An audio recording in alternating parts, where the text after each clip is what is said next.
Assalamualaikum warahmatullahi wabarakatuh. Hai, perkenalkan nama saya Sanifah Katunisa, NIM 1120039 kelas HKIA. Tujuan membuat video ini dengan tema saatnya yang muda bicara sejarah. Sejarah peradilan Islam yang terlebih dahulu akan dibahas yaitu peradilan pada masa Rasulullah. Yang pertama itu ada penetapan hukum. Penetapan hukum itu berlangsung selama 22 tahun, 2 bulan, 22 hari. Penetapan hukum dibagi menjadi dua, yaitu fase Makkiyah dan Madaniyah. Pada masa fase Makkiyah berlangsung selama 13 tahun, dari Nabi Muhammad diangkat menjadi Rasul sampai Nabi Muhammad itu hijrah. Pada saat itu, umat Islam masih terisolir, sedikit kuantitas dan kapasitasnya itu masih lemah. Jadi belum bisa membentuk komunitas umat yang mempunyai lembaga pemerintah yang kuat. Pada saat itu juga fokus penanaman akidah atau tauhid dan meninggalkan penyembahan berhala. Belum ada kesempatan membentuk perundang-undangan, tata pemerintah dan lain-lain. Surat Makkiyah di dalam masa ini tidak terdapat ayat-ayat hukum aktual atau amaliyah, akan tetapi banyak membahas persoalan doktrin, teologi, dan akidah. Kemudian yang kedua yaitu fase Madaniyah. Fase Madaniyah ini berlangsung dari Nabi Muhammad hijrah sampai Nabi Muhammad itu wafat. Pada saat itu, Islam sudah mulai kuat, kuantitas umat Islam sudah banyak dan telah mempunyai tata pemerintah, sehingga media-media dakwah berlangsung dengan aman dan damai. Sehingga perlu adanya tasyri' dan pembentukan perundang-undangan yang mengatur hubungan antara individu dari suatu bangsa dengan bangsa lain, mengatur hubungan atau kontak komunikasi dan interaksi mereka dengan kalangan non-muslim, baik di mana damai atau di masa perang. Di Madinah sudah mulai diisyaratkan hukum pernikahan, perceraian, warisan, perjanjian, hutang piutang, dan kepidanaan. Surat Madaniyah dalam masa ini banyak memuat ayat hukum. Kemudian ada peran Rasulullah SAW. Rasulullah dikaruniai oleh sifat masum. Jadi Rasulullah itu selalu dijaga oleh Allah Subhanahu wa taala dari perbuatan dosa dan maksiat. Beliau memiliki banyak peran, diantaranya yaitu peran legislatif atau sultan tasyri'ah, yaitu satu-satunya sumber segala hukum dan tata aturan, bahkan segala perbuatan dan ucapan Rasulullah SAW juga diposisikan sebagai sumber legislasi yang harus ditaati. Yang kedua yaitu peran eksekutif atau Sultan Tanzania. Rasulullah juga sebagai pelaksana dalam menegakkan hukum-hukum Allah Subhanahu wa taala dari berbagai aspek kehidupan sosial, ekonomi maupun politik. Yang terakhir ada peran yudikatif atau Sultan Qadaniyah, yaitu menegakkan keadilan dan pemeliharaan hak-hak masyarakat yang terkandung mengalami perselisihan atau persengketaan. Kemudian tentang sejarah Piagam Madinah.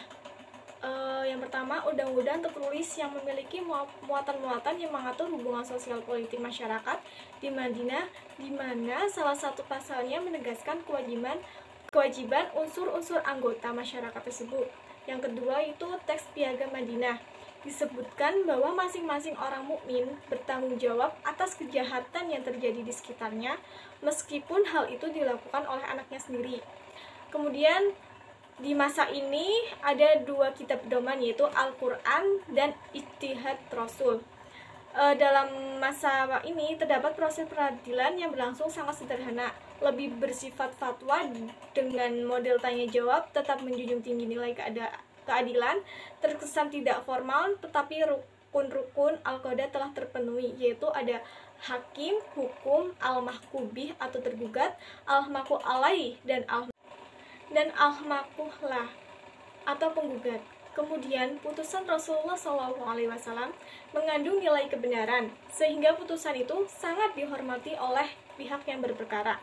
Pendelegasian tugas yudikatif yang pertama ada Rasulullah SAW mengutus sahabatnya menjadi penguasa di daerah tertentu, sekaligus memberi wewenang bertindak sebagai hakim untuk mengadili sengketa di antara warga masyarakat.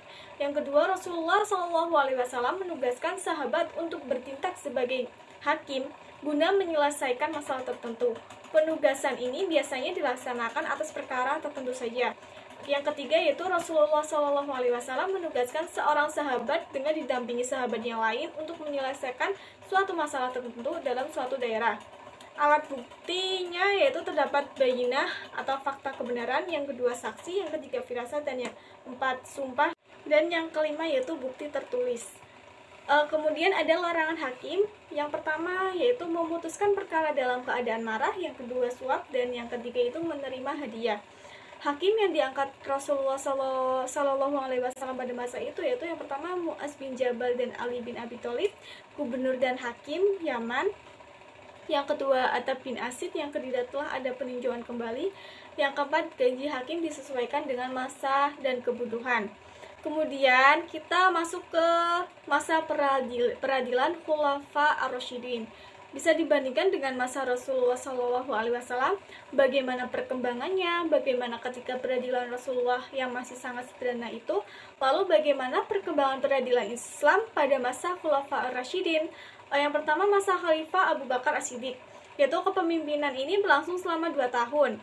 Kemudian keadaan peradilan pada saat itu relatif sama dengan peradilan pada masa Rasulullah, disebabkan oleh terpusatnya konsentrasi memerangi muslim, murtad, dan pembangkang yang tidak menunaikan zakat jabatan hakim dipegang oleh khalifah. Namun, pada riwayat lain diserahkan pada Umar bin Khattab. Pada masa ini, perkara yang muncul sangat sedikit.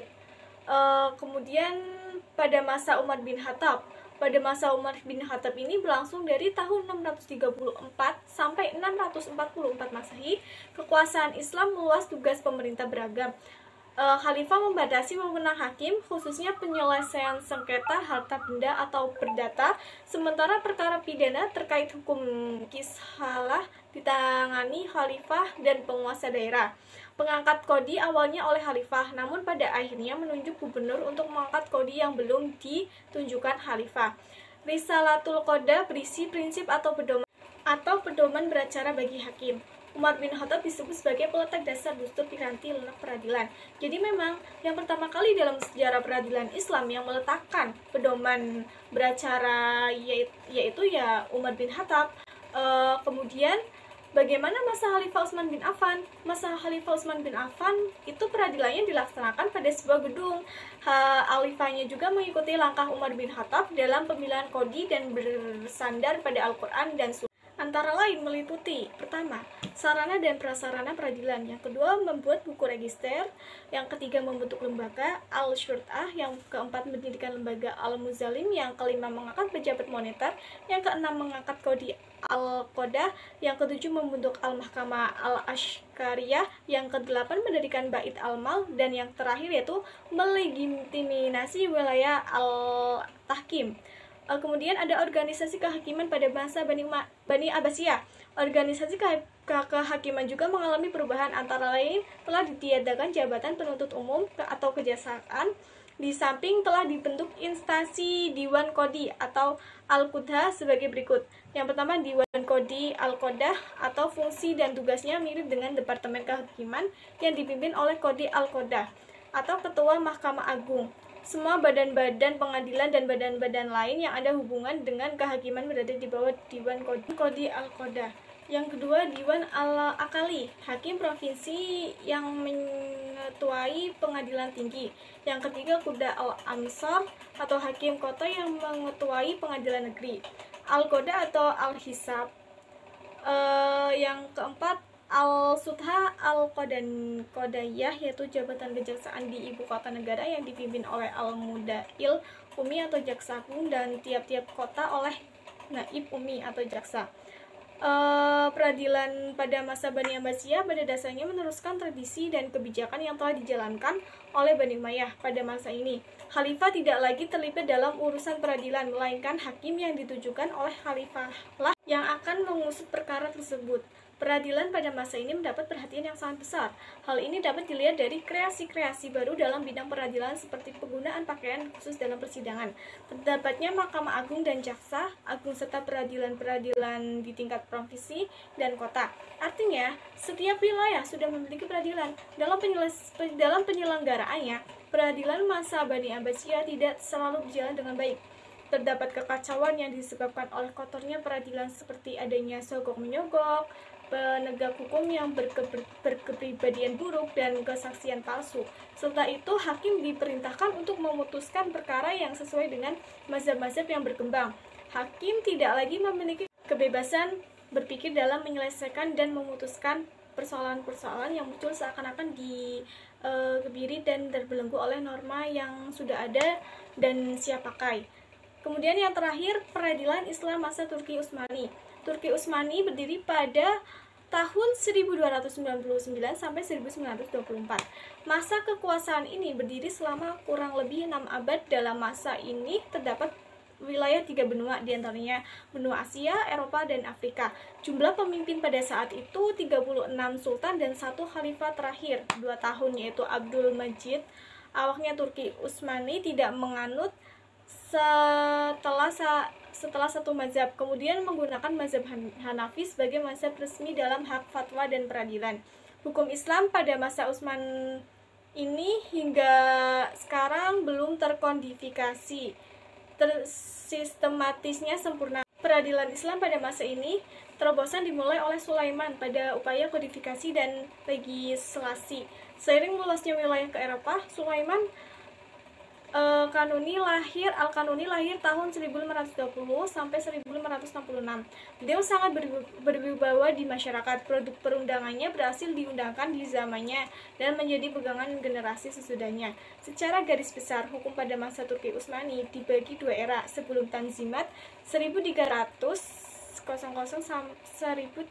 sampai 1839 dan pasca Tanzimat 1839 sampai 1924.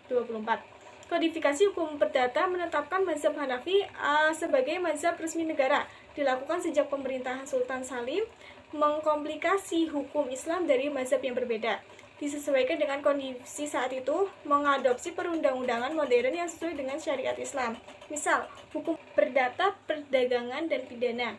Kemudian kendala kodifikasi pada masa ini adanya sumber tasyri Islam dan kebebasan berijtihad.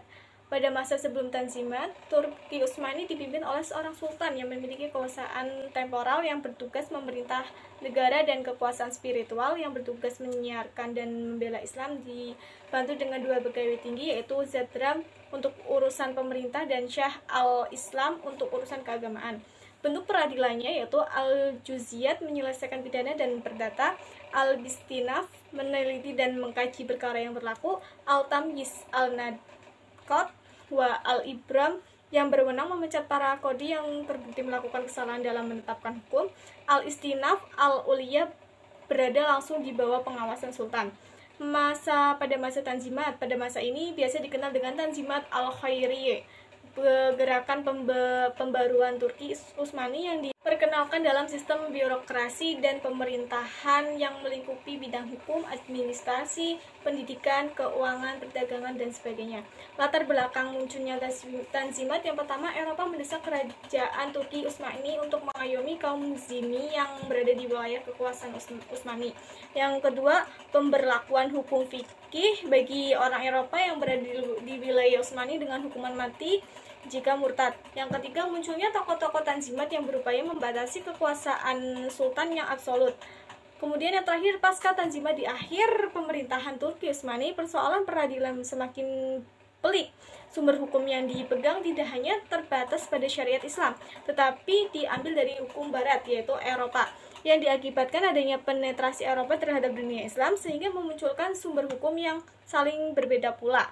Demikian yang dapat saya sampaikan, kurang lebihnya mohon maaf. Wassalamualaikum warahmatullahi wabarakatuh.